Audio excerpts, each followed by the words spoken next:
गिरगावात बंदुकीचा धाक दाखवून गरिबांच्या जमिनी लुटणारा खरात आता कायद्याचा धाक दिसल्यानंतर ढसाढसा रडू लागलाय। कधी काळी कमरेला बंदूक लावून मिरवणारा खरात आता कायद्याचा पाढा वाचतोय।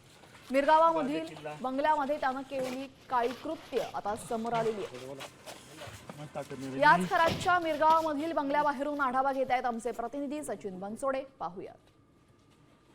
आजपर्यंत मिरगाव परिसरातील शेतकऱ्यांवरती मोठी दहशत आणि दादागिरी करणारा भोंदू अशोक खरात हा कायद्याचा दणका बसताच ढसाढसा रडू लागलेला आहे।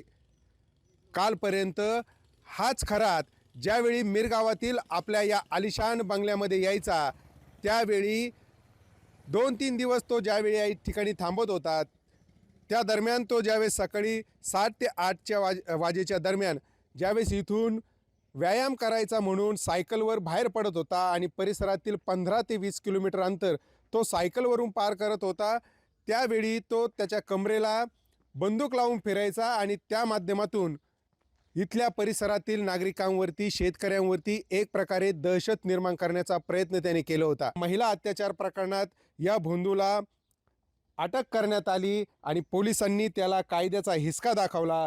तेव्हा आता तोच भोंदू अशोक खरात म्हणतोय नाशिक जिल्हा कायद्याचा बालेकिल्ला। सचिन बनसोडे, साम टीव्ही न्यूज, मिरगाव, नाशिक।